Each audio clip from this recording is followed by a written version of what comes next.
everyone. This is Buenzow. I'm with Buenzow Insurance Group here. Today I'm visiting with Darci Hagen with Ability Leads today. So Darci, thanks for coming in and joining us today. Thank you. So Darci, can you tell us a little bit about the Ticket to Work program and what your company Ability Leads and what you guys provide for the community? Sure. So Ability Leads, we're a service-based employer, and we assist individuals receiving disability benefits that are interested in returning to the workforce. So I can help with someone who wants to understand what might happen to their disability benefit check and Medicare and Medicaid as they return to work. The Ticket to Work program, I should mention this is a free and voluntary program sponsored through Social Security. Okay. And Ticket to Work basically is for individuals between the ages of 18 to 64. If you're receiving a disability benefit check, so an SSDI or SSI check, which we'll talk a little bit more about those acronyms in a minute. And if you have a work goal, meaning you have a goal to work towards self-sufficiency after a certain point in time, then I can help through the Ticket to Work program.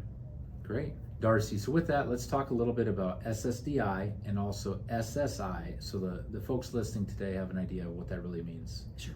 So SSDI stands for Social Security Disability Insurance, and this is a benefit that is based on the amount of work credits you've contributed to the system. So if you were to incur a disability at some point in time, you would draw off of the benefits that you have contributed to the Social Security Disability Insurance system. Typically with SSDI, the benefit would be associated with Medicare health insurance. And then there is something called SSI, which is Supplemental Security Income. And this is a needs-based benefit. So this is typically for individuals who are low income and low resources. And that benefit amount for the year 2023 is $914 a month. The typical health insurance that's associated with SSI is Medicaid. So if somebody's on SSDI or SSI benefits, can they still work at this point? And I think there's a lot of maybe misconceptions. People think they cannot. But maybe let's answer that question for folks today. Sure. So it kind of depends on where you're at in the process of receiving your benefit and returning to work. So for some individuals, there might be a cessation of the benefit check or potentially a termination at some point in time.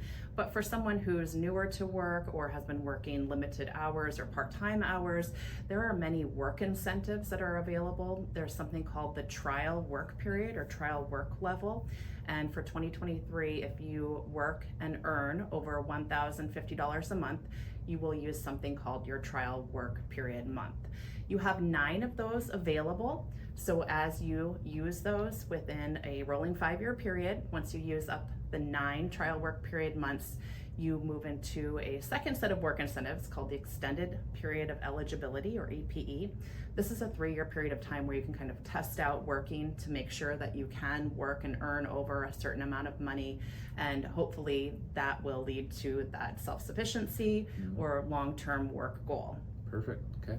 So speaking of the myths, what are some of the myths surrounding why people think they cannot work and still claim benefits like that? Yeah, I think, again, going back to the work incentive Social Security provides, they're just maybe not as well known, or maybe when you first received your disability benefit check, you received a letter from Social Security and you just aren't comfortable with some of the acronyms or terms, and you were new to the disability benefit check, and it just was a bit confusing at that time.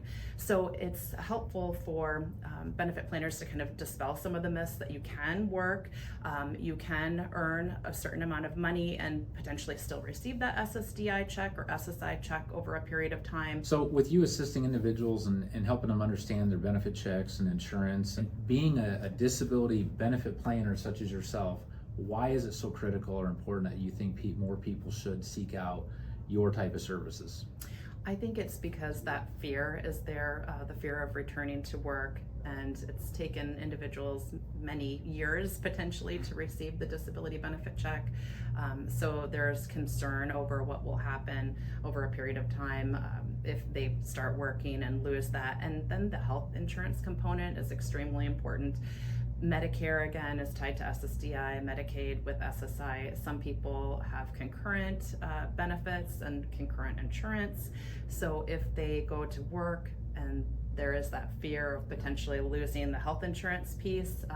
Maybe they're not as concerned about the benefit check ceasing or terminating, but the insurance, that can be really scary to think about a termination of health insurance. So again, benefit planners can assist with how work may affect those benefits, and then we can explain that there are various buy-in programs, some of the work incentives or community resources that are out there, such as the ABLE, the Achieving a Better Life Experience. I think you have some familiarity with like the trusts and estate planning, and so we can refer to individuals in the community. We can share information about the MEPD program, which is Medicaid for Employed People with Disabilities, and that allows you to save beyond the $2,000 resource limit that's associated with Medicaid and the SSI programs. So in MEPD, you can save up to $12,000.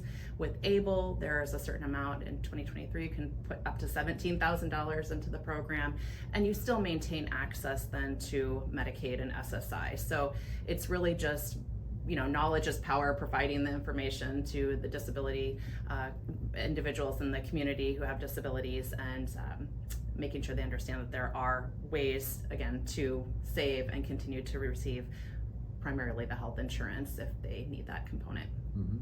And I'm guessing this is, I have not really heard of your particular service, and I'm guessing a lot of people out there today probably have not either. And so to just reiterate one thing, like the consumer does not pay for your service, right? It is a free service.